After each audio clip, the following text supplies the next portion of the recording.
Class 11 accounts का depreciation का एक प्रैक्टिकल प्रॉब्लम करेंगे। On 1st April 2010 plant and machinery was purchase for rupees 1,20,000। जब भी आपको डेप्रिसिएशन के क्वेश्चन करने हैं तो साइड पे आपको बनाते जाना है कि कब कब क्या क्या परचेज या सेल किया। इससे आपका बहुत टाइम बच जाता है। तो सबसे पहले मैं लिखती जाऊंगी 1st April 2010 को एक मशीनरी खरीदी है 1,20,000 की। New machinery was purchased on 1st October 2010 for rupees 50,000। 1st October 2010 को एक और मशीनरी खरीदी है 50,000 की। P means purchase and on 1st July 2011 for rupees 25,000। 1st July 2011 को एक और मशीनरी खरीदी है 25,000 की। On 1st January 2013 a machinery of the original value of rupees 20,000 which was included in the machinery purchased on 1st April 2010 was sold for 6,000। तो 1st January 2013 को एक machinery बेच दी है। बेची है उसको 6,000 का बेचा है। और ये जो मशीनरी है, ये जो ओरिजिनल वैल्यू थी इसकी 20,000 की थी, जो कि हमने 1st April 2010 को खरीदी थी। उसके बाद लिखा है कि prepare plant and machinery account for 3 years after providing depreciation at the rate of 10% per annum. 10% per annum से निकालना है on straight line method. Straight line method में जो मशीनरी की कॉस्ट होती है उसी के ऊपर डेप्रिसिएशन लगाया जाता है। Accounts are close on 31st March every year. अब हमें क्या करना है, देखना है कि साल की क्लोजिंग कब कब हुई है। 1st April 2010 के बाद 1st October 2010 आया, उसके बाद आया 31st March 2011। तो यहाँ पे हम क्लोजिंग करेंगे। उसके बाद 1st July 2011 आया, उसके बाद फिर से आया 31st March 2012, वहाँ पे क्लोजिंग करेंगे। फिर आया 1st Jan 2013, उसके बाद आया 31st March 2013, यहाँ पे क्लोजिंग करेंगे। ऐसे करने से हमें बार बार क्वेश्चन को देखना ही नहीं पड़ेगा। इसी को देख के हम अपना क्वेश्चन को सॉल्व कर लेंगे। आपको अभी पता चलेगा कैसे। सबसे पहले हमें 1st April 2010 की परचेज करनी है 1,20,000 की। तो यहाँ पे लिख देते हैं डेट वाले कॉलम में 2010 April 1 to bank account, to bank account.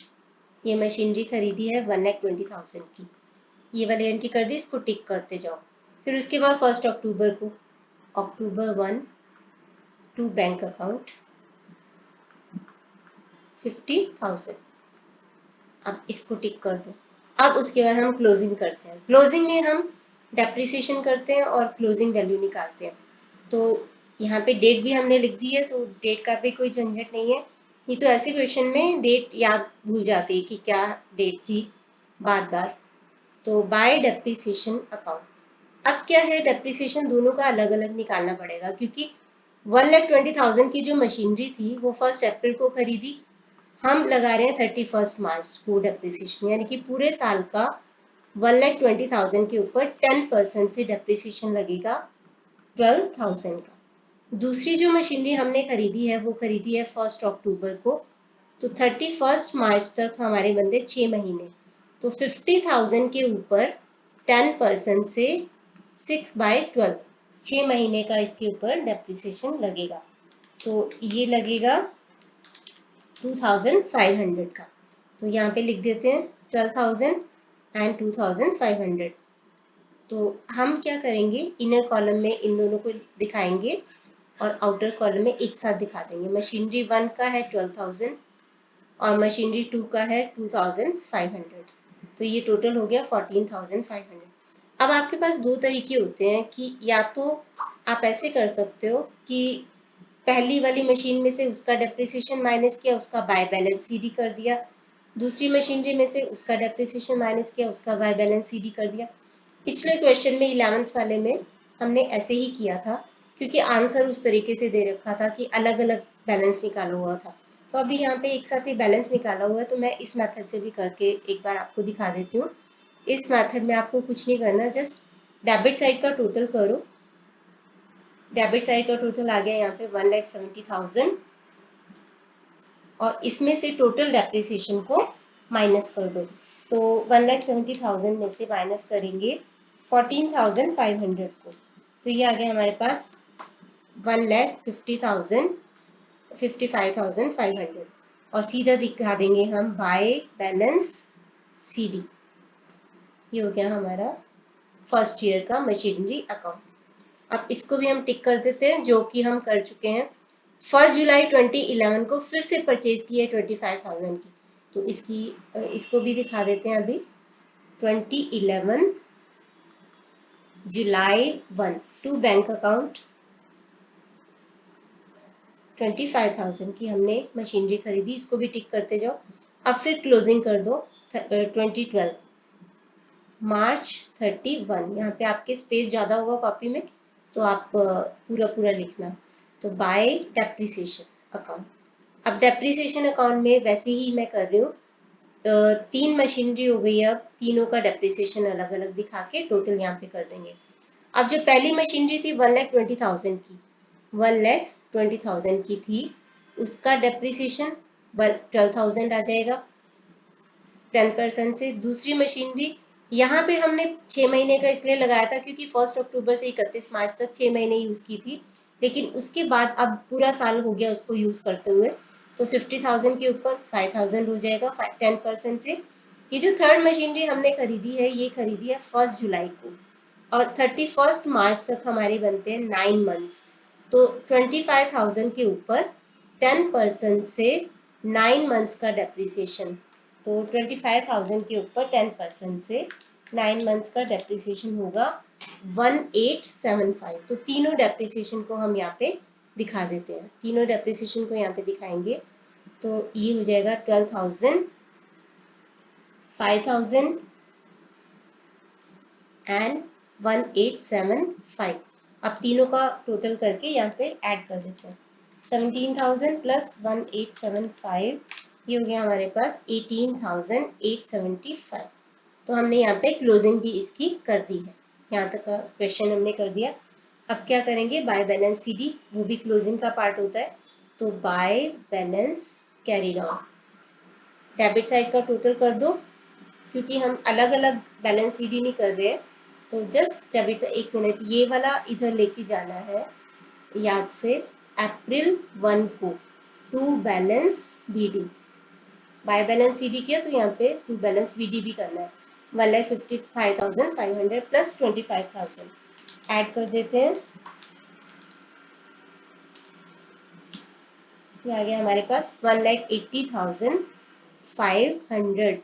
अब इसमें से 18,875 को माइनस कर दो, ये आ गया हमारे पास 161,625। ये बैलेंस बच गया हमारे पास, जितनी भी तीनों मशीनरी का टोटल बच गया साल के एंड में। अब हमने यहाँ तक क्वेश्चन कर दिया है। उसके बाद क्या हुआ, यहाँ पे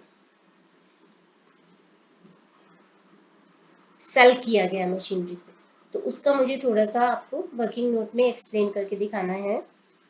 तो देखो जरा, 1 जन 2013 को मशीनरी बेच दी गई जिसकी वैल्यू थी, ओरिजिनल वैल्यू थी 20,000, जो कि हमने खरीदी थी 2010 को। देखो उसकी वैल्यू थी ऑन 1 अप्रैल 2010 को 20,000 की ओरिजिनल वैल्यू, जितने की खरीदी थी ये वाली मशीनरी, ये जो 1,20,000 है, इसमें से 20,000 वाली वैल्यू की मशीनरी हम बेच रहे हैं। और कब बेच रहे हैं, 1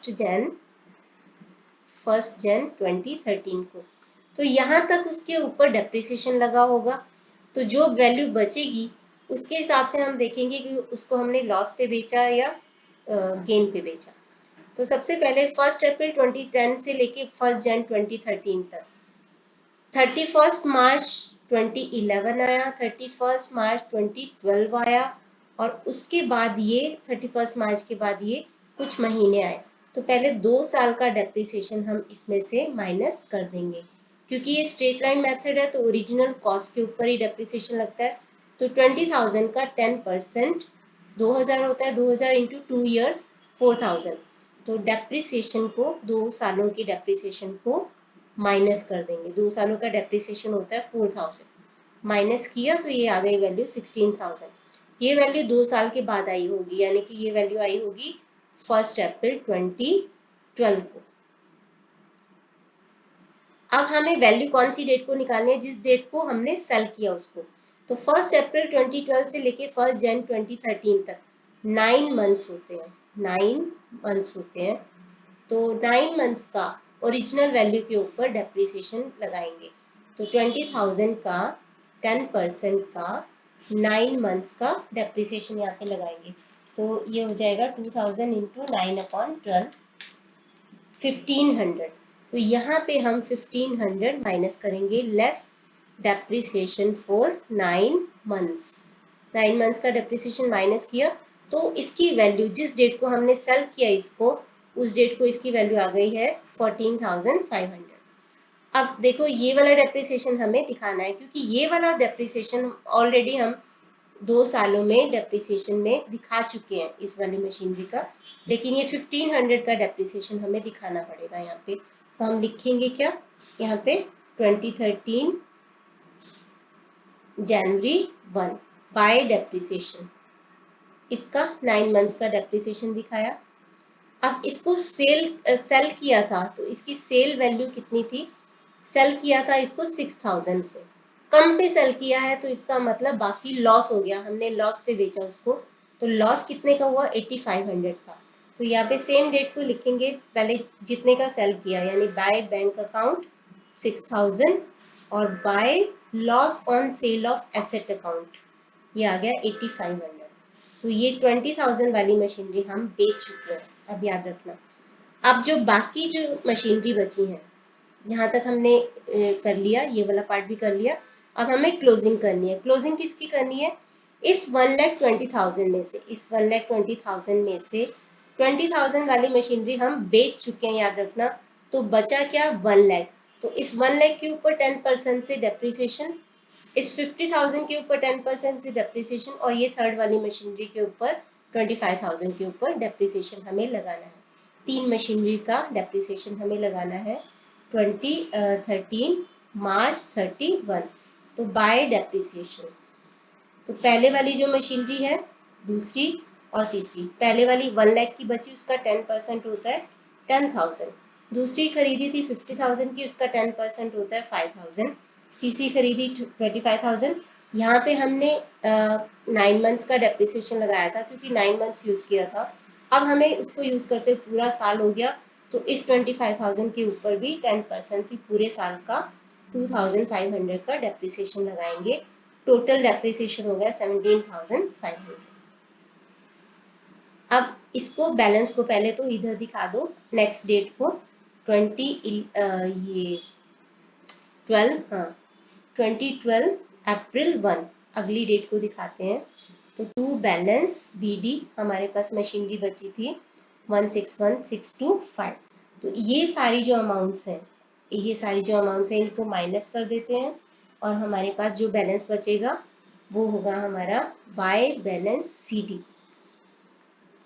तो 1,61,625 में से माइनस करेंगे, 1,61,625 में से माइनस किया 1500 और किया 6,000, 8,500 और 17,500। तो 128,125 ये हमारे पास बैलेंस बच गया। और आपने आंसर में क्या लिखना होता है? तो लॉस लिखना होता है कि लॉस जो था 8,500 था, और ये बैलेंस लिखना होता है कि बैलेंस ऑफ मशीनरी ऑन 1 अप्रैल 2013, क्योंकि यहाँ पे दिखाते हैं ये वाला डेबिट साइड में बैलेंस, विच इज 1,28,125 आंसर।